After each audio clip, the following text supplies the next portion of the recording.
Beware, citizen, you are now departing from the world of allowable opinion. The Tom Woods Show.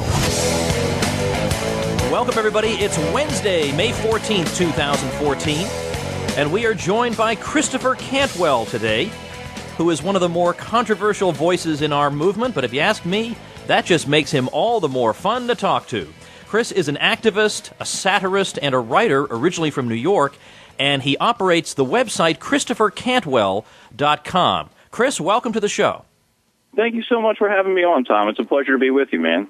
Chris, I hardly know where to start. I find myself saying this with a lot of guests, but with you in particular, you have been saying a lot of the things that I wish I could say, but for diplomatic reasons and for the fact that I'm too busy to open up more civil wars, like I haven't burned enough bridges with the rest of mankind already, and to read that you've done it and to see how many Facebook shares you're getting, I say, well, the task has been accomplished. So you're doing very important work. Even if you and I have different styles, maybe you think my style is boring and I think your style is too edgy sometimes. That's secondary to conveying the message. So let's start off talking about what I think is probably the most important issue that you and I have in common, which is a frustration over a lack of precision, if I may put it extremely kindly, among some people calling themselves libertarians. Tell me what you think a libertarian is, and then what's going on out there that's muddying the waters? Well, I'm really happy to provide that service of sort of being the guy who says the things that other people don't want to say. I'm really glad that I can provide that service, and I know that I certainly don't think that you're not edgy enough, Tom. You provide an important service too, where you kind of keep it calm, where I have trouble doing that. To the question of what a libertarian is, I tend to think of that as the non-aggression principle, respect for property rights, and pretty much allowing people to do as they see fit. And I am also frustrated with this sort of effort to expand upon that, which really just excludes people from libertarianism. So lately, I don't mind mentioning names because I think there's too much walking on eggshells, too much tiptoeing around. I don't mind mentioning names about who's causing some of these problems. But first, I want you to explain why, in your view, infighting in a movement like libertarianism is not the worst thing in the world. And notice that at this moment, I haven't checked recently, but I think I'm around 155 episodes of this program. And it's not a coincidence that I'm having you on at about 155 episodes, partly because I hadn't thought of having you on until we talked about it. I said, wait, why don't I have this guy on? What a blockhead I've been. But also so that I can say, look, don't you for 1 second try to claim, hey, Woods, you need to do more to advance the movement, and you're spending all your time on infighting. Oh, yeah? Well, check the other 154 episodes. Check my article archive. Look at the books I've written. Look at the videos. I've done a lot of that stuff. But part of advancing the movement is clarifying what we're all about and correcting errors, and you can do so in a way that is engaging and interesting. So why is it not a problem to be worried about so-called infighting? Well, not only is it not a problem, I think there's a lot of benefits to it. I really think that it does a lot of great things for the movement, believe it or not. So, I mean, for starters, let's understand that if it hurt movements, there would be no Republicans or Democrats, right? Because all state politics is infighting. They literally exist for the purpose of arguing with each other who will go on to argue with the other party. That's all that political parties do. And they're some of the most popular things on the planet Earth. There's 24/7 news channels that revolve around this, and every 4 years at least, roughly half the population goes out to vote for these people. So if this was turning people off, we'd live in anarchy already, right? Because they wouldn't be dealing with all the infighting of state politics. There's a number of real benefits to it, not the least of which is hashing out these very important differences. I think that when we're talking about something. I think that we're really hashing out very important issues here. When people are trying to change the definition of libertarianism, I think that that's something that is very important because we've seen what happened to the word liberalism, and to not have that discussion, I think, is really detrimental because if people don't respond to those, efforts to change it, then those changes will happen. If you see those changes as detrimental, then it's, really necessary to combat that, and that's going to create an argument. We know that before we do it. additionally, there's, search engine optimization things to that and social media to it as well. I mean, the way these mechanisms deem your relevancy is through whether or not people are talking about you. So even if I'm arguing with another libertarian who I have a, difference with on one issue or another, when we're having our back and forth, we're driving both of each other up in the search engine results and the social media relevancy platforms, which gets both of us more attention in the process. And so if I'm arguing with another libertarian, then the best thing that can happen is for the search engines to see that and push both of us up, because if they see an argument between two libertarians and they decide one of them is wrong, the conclusion they come to is the other libertarian is right, and I can't see anything wrong with that. Now, one of the ways that the borders of libertarianism are being muddied is through a retreat from the strict adherence to the non-aggression principle as the foundational and exclusive principle of libertarianism. So, for instance, there's a guy, I guess it's a guy, named Max Borders, who says that we should substitute the idea of non-harm for non-aggression. But you notice that every single time they try to do something like this, it's not to clarify, it's to make things fuzzy. Non-harm is very fuzzy. If I call you a name, I'm harming you. So what does that mean? I can't call you a name?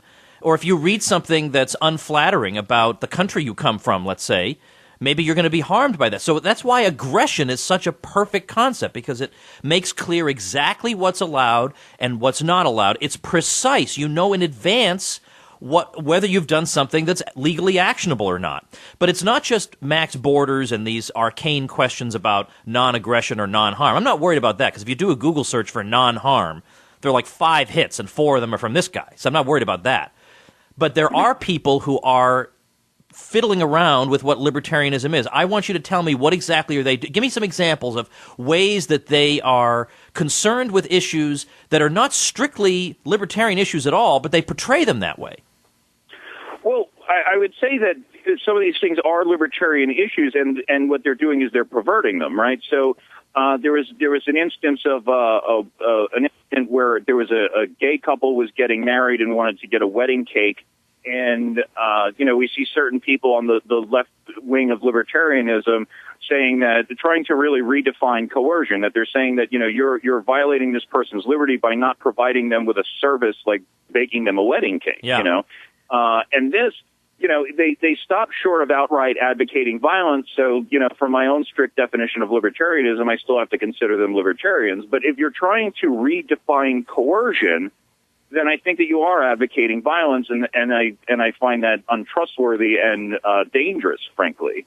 That would be, one example of it. But they basically see the issue that I see with it is that they perceive like coercion versus voluntary interaction as a lot of gray area, right? So that one quote that I have is that someone said, "What counts as aggression really depends on what rights you have." Okay, so if you think that you have like a list of rights, as is outlined by government today, well then, violating any of those quote unquote rights is, an act of aggression against you. And there's, all sorts of gray area as to, what counts as a violation of your rights. And there's no solid agreement on that outside of the straight non-aggression principle. So the waters get very muddy, and you can't really nail any single one of them down on any particular answer, which, we've sort of seen with liberalism in state politics already, Now, what about this fashionable phrase in progressive circles that now on some of the fringes of libertarianism is getting some purchase, this idea of white privilege, or we might call it white male privilege, and you ought to check your privilege and this and that. Before we get into that, I was talking to somebody the other day who said Thomas Sowell had an article some years ago, and we can't quite place it, where he said, I have a funny feeling that at the Korean Baptist Church in Los Angeles, at their social hours, they don't spend their time asking each other, I wonder what white people think about us. But apparently we're told anyway, this is an obsession with some people in some groups. But what are they talking about with white male privilege? And is that something that you, Christopher Cantwell, have? I want to get some of it. I've been shopping around, and I just haven't been able to find it, unfortunately. that, I thought that because I was white and male and lived in America that I would sort of just have everything handed to me. But as it turns out, I have to fight tooth and nail for everything. And as a matter of fact, in some cases, I'm actually discriminated against because I'm a white male. So I don't know what it is that they think I'm getting on the strength of my gender and skin color, because I have yet to find it, unfortunately. And, of course, this is a concept that feeds into all kinds of statist nonsense. I mean, you look what they've done to their education system. They won't, in some cases, do heterogeneous grouping in the schools because that would have a racially disparate outcome. And so this must be unjust.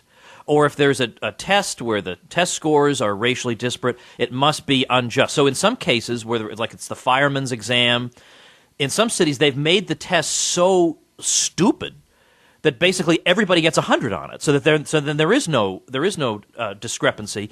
Now, and then this feeds into problems that do lead into statism. And now, for some reason, I'm drawing a blank on that. I was going to say that New York official who was caught with a prostitute, but that who would that be, right? But I can't. I think he was an attorney general, and he was on MSNBC with his own show for a while. Elliot Spitzer. Thank you. I'm pretty sure I remember reading some years ago there was some department store chain in New York that, if they think you're engaging in shoplifting, they ask you to leave. Well, apparently they'd been spying on this particular chain, and it turned out they'd been disproportionately asking black customers to leave. So this is ipso facto evidence of racism, ipso facto, without even having to investigate it. It just apparently shoplifting is equally distributed among the population. Now, why would that be an a priori judgment? How would we know that without just examining what people do and what exactly happened and what the numbers were in that case? It really displays the simplistic thought process of the left, I think, that they basically just, if you give them a pie chart where, race is a factor in it, then any demographic disparity equals racism. We had, one blogger talking about, self-defense laws, stand your ground being racist. And then Truth About Guns had come out and said, well, actually, it disproportionately helps people in poor black neighborhoods, as it turns out. And that doesn't, cause anybody to change their position or retract their statements or anything like that. There's no effort to be honest with these people. They want like an egalitarian society. They want things to be, quote unquote equal, under the circumstances that they have perception are unequal, and they disproportionately are concerned about race, and I don't understand it because I don't really think about race. Like in my regular daily life, it's not something that really crosses my mind until these people start screaming their heads off about it. And I look at it and I'm like, well, there's 1,000 other factors at work here. Why are you pinning this to race? Thomas Sowell has done such important work. He has a book, Civil Rights, Rhetoric or Reality, where he goes and shows that, in fact, among other things, the different racial groups happen to be distributed across the country in different patterns. They happen to be located in particular cities, particular states that have particular costs of living. They will be older or younger than other groups. And, of course, if an ethnic group is 25 years older on average than another, it's going to have more experience on the job. It's going to have more wealth. He says when you correct for all these differences, the income gap between these groups completely vanishes. When you correct for all the geographical differences, the age differences, the education differences, it disappears. So there is no privilege, so-called. This is an artifact of data that hasn't been adequately sifted. All right, now I want to put you on the spot here. Now, I don't know, maybe I'm going to make enemies on this episode. Who knows? But let's keep it fun. I want you to name me some names.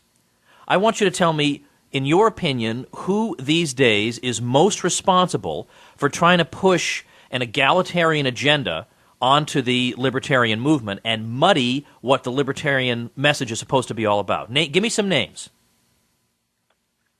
Well, right now, I remember your epic Twitter battle with Antonio Buehler, I think really set a lot of this off. I mean, the battle between, the thick and thin libertarians of the left and right libertarians has been going on for a long time, but I think that a lot of this really got set off between me and Antonio Buehler on Facebook back in October, and it has built up this war. So there's Steve Horowitz, there's there's Jeffrey Tucker has now jumped into it, surprisingly enough. And Most as I'm unfortunate. sure, you've got Students for Liberty, you've got the Foundation for Economic Education, and these people are, involved in lots of other different things, and a lot of people don't readily recognize it, right? So they get involved in other things, and they shift other people. I get scared because I see people who I thought were philosophically sound libertarians repeating left-wing race and sex propaganda, or even going full-on economic whack job on me, entirely too frequently. And when we see people like Tucker jump ship,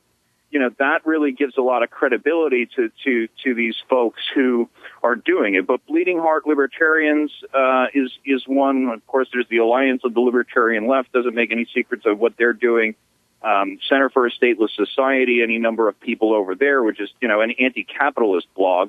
And, these things are given, unfortunately, given weight within the libertarian community, and it scares the life out of me to see, these people getting speaking engagements.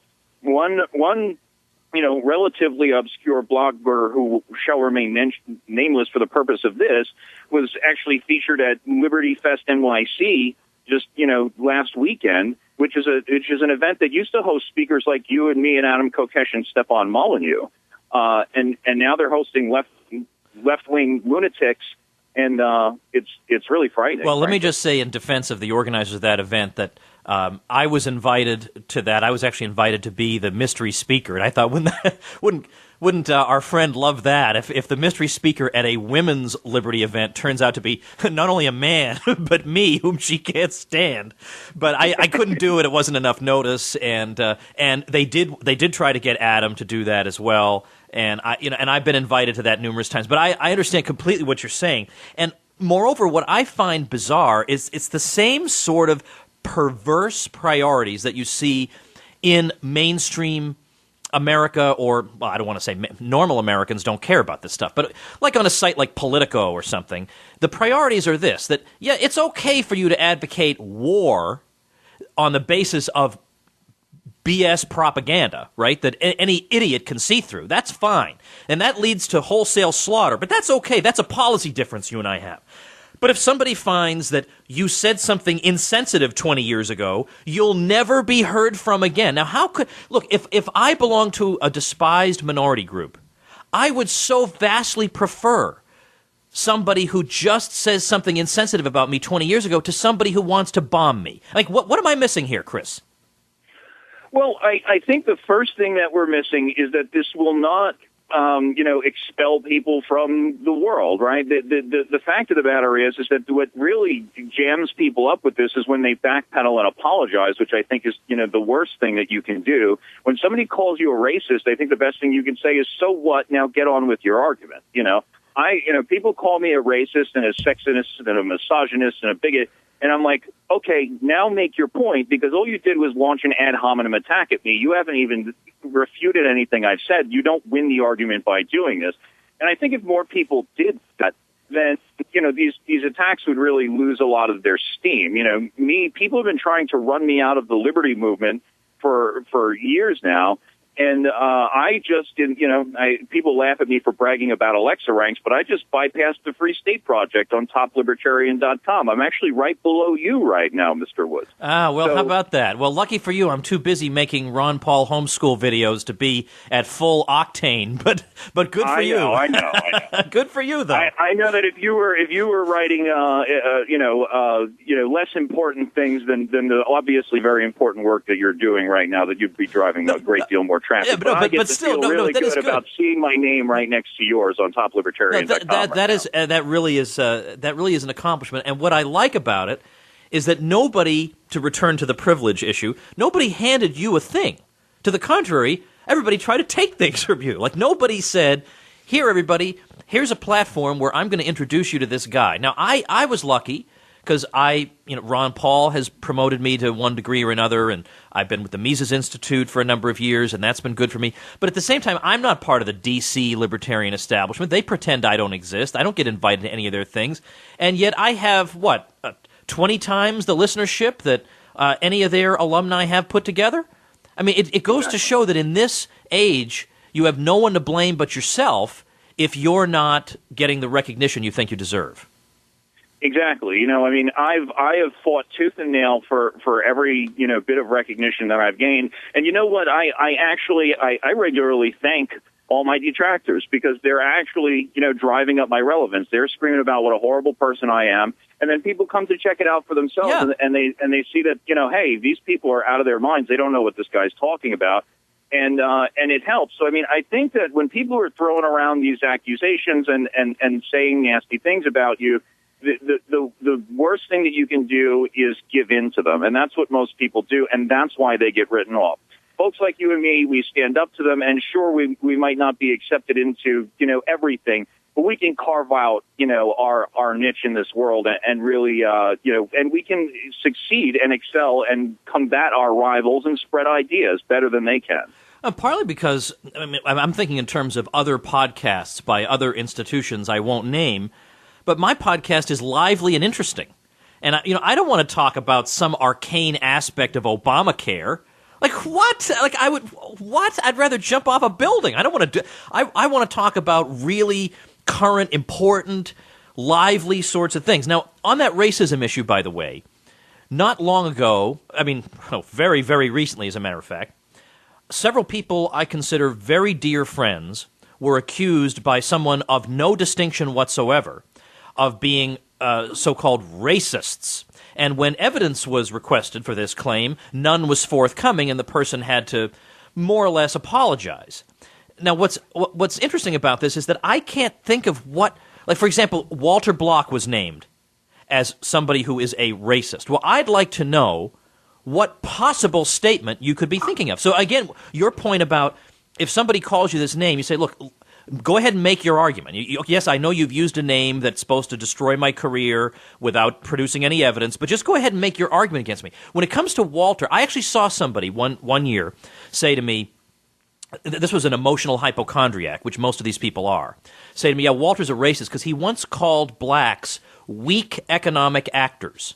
And this kid was so ignorant that she thought that meant that he was a eugenicist who thought, well, they are weak, so we must weed them out or something. What he means is that because they belong to a group that has not traditionally been loved by everybody, they're the ones who get first fired when the minimum wage is raised. That's what he means by weak economic actors. He means these are the people who are going to be hurt the most. So he's saying something that is about as anti-racist as you can be, but these emotional hypochondriacs are so dying to find racism everywhere they look that it's no wonder they find it. Well, and it just goes to show you how much racism is a non-issue really in this country at this point, except for when these people make it one that they have to look really hard for it. They really have to try very hard to associate everything with racism. And this same this same blogger that you're talking about said over at Center for a Stateless Society that, well, it's difficult to survey for racism because nobody, identifies themselves as a racist. We have to identify them as racist. So there's nobody saying hey, I'm a proud racist and, here's my racial policies that I want to discriminate people for, right? Nobody's doing that anywhere. And if he did, he would disappear from public life forever. Exactly. And these people, what they're doing is, I think they're just trying desperately to cling to relevance, right? That they kind of are, by creating race hysteria, people pay attention to them, right? There's people who enjoy that. It's an entertainment. It's a marketing gimmick, right? Yeah. And there are people who respond to that, and they have to find racism on a daily basis, basically to drive traffic to their websites and get retweets and stuff like that. And so they will find it wherever they can. And, the more shocking the allegation they can make, the more attention is drawn to them, and that's what they're looking for. And then, of course, they become the go-to person when the New York Times wants to prove what a bunch of terrible people we are. That person can both smear us and then at the same time, killing two birds with one stone, say, now, I am not like those other people. No, I have all the officially approved opinions. I have never had a heretical thought in my life. And, it's interesting. They all have a very weird relationship with somebody like Walter Williams. Because on the one hand, Walter Williams is a libertarian, and he's black, and they love him. But on the other hand, he has said things that if you or I said them, these very people would have dismissed us from the human race. Walter Williams, like for instance, Walter Williams has a book, I think it's called something like Race and Economics, and the subtitle is How Much Can Discrimination Explain? And his answer after looking at the data is not a lot. Now, if you or I said that, we'd be insensitive. It just goes to show how awful we are and we're indifferent to human suffering. But he gets a free pass. Do you think it has to do with his race, Chris, that he gets that free pass? It's obviously black privilege, Tom. That's what it is, Chris. That's right. And it's the same thing. Look, I'm a satirist, right? So like, imagine, I've done a bunch of stand-up comedy and stuff like that. So, in the comedy industry, this runs rampant, right? That like, if I get on a stage, I really have to either be prepared to take a lot of crap from people, or I have to really, really think about any time I'm touching on race on the stage. Meanwhile, Chris Rock, Patrice O'Neal, any number of black comedians can get up there and say anything they want about white people, and not only will they not get under fire for it, I personally will laugh at the joke and think that they're a brilliant comic. Yeah, right.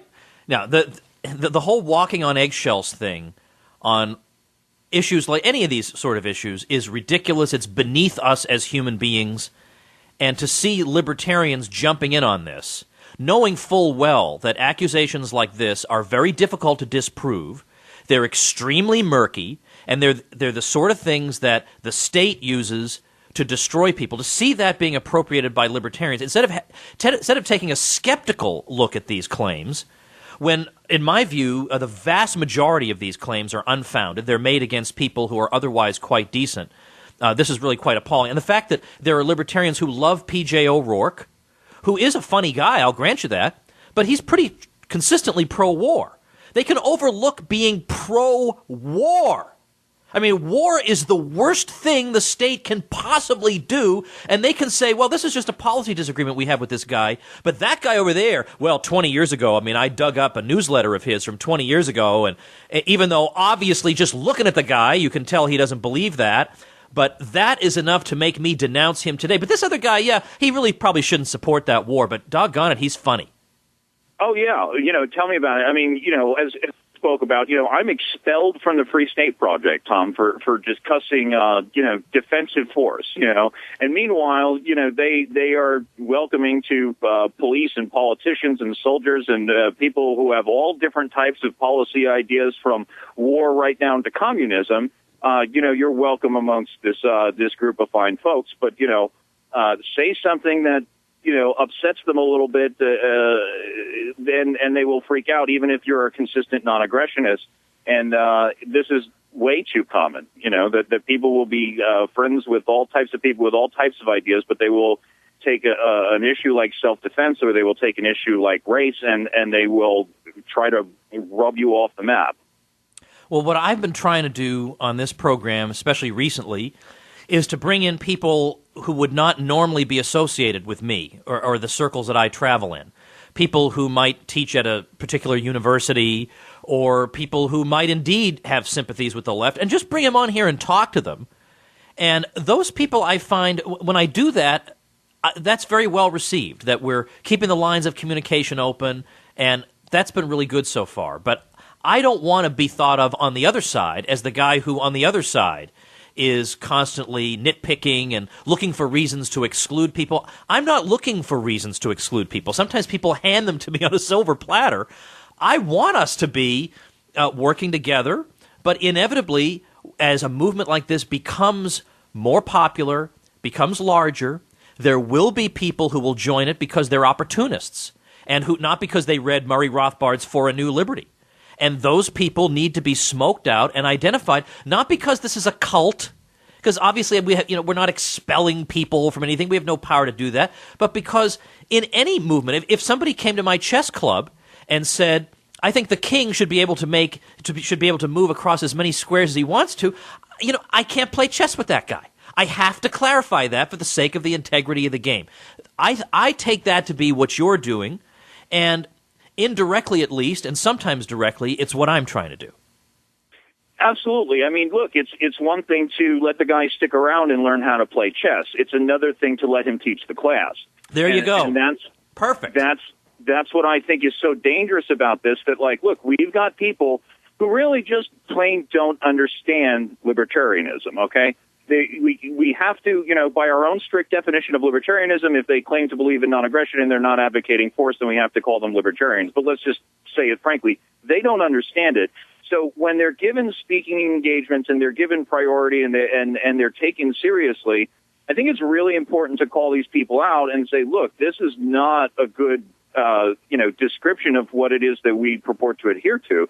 And not allowing that to go unchecked, that's dangerous. They'll do to libertarianism what they did to liberalism, and in 5 years, Barack Obama will comfortably call himself a libertarian without changing any of his policies. Yeah, exactly right. And just the other day, at Mises.org, I think, I beg your pardon, on LouRockwell.com, Danny Sanchez had a good piece pointing out in particular that John Stuart Mill, who was loved by a lot of libertarians, made exactly that transition. That his view was that, we should be against aggression, but we should be against, any kind of social sanction that might make some group uncomfortable. And before you knew it, he was a full-fledged modern liberal, because that was more important to him than strict libertarianism. And so we do not want to go down that road. The website is ChristopherCantwell.com. Chris, I've enjoyed our conversation today. Thanks so much for being here. Thanks so much for having me on, Tom. Anytime, pal. All right, everybody, ChristopherCantwell.com is the website. Warning, rough language, may not be suitable for work. That's his site. Check it out. Also, tomorrow, we're going to talk economics again. We haven't been talking about economics for quite some time, which is, in a way, great. It just shows how many different topics we're covering and how diverse the subject matter is. So, by the way, make sure you are subscribing to this program. Are you really not subscribing to this program on iTunes or Stitcher? Shame on you. We have over 150 episodes on all kinds of topics in commute-sized chunks that can get you up to speed on all kinds of issues, make you a better debater, and keep you entertained at the same time. So head over to TomWoodsRadio.com and you'll see links to subscribe to the program on iTunes and Stitcher. But as I say, we haven't hit on economics, believe it or not, in some time. So tomorrow we're going to bring on Mark Thornton, and we're going to talk about a recent piece in the Financial Times by Martin Wolf. Absolutely awful. We're going to dismantle this piece. And you could joke with a guy with the last name Wolf. You could say he's a wolf in sheep's clothing. But for him to be a wolf in sheep's clothing, he'd have to wear sheep's clothing. I mean, the guy's just a wolf. He comes right out and says, yes, I know these policies are going to hurt the average person, but we need to do them anyway. Like, oh my gosh. So this is going to be like shooting fish in a barrel, but sometimes, when they're really, really evil fish, you just got to fire one right at them. Remember, I'm going to be speaking in Boston on June 2nd. I'm going to be speaking at Cheers Boston. It's $10 to get in, but if you get your ticket in advance and then show up, you get a free year's subscription to my libertyclassroom.com.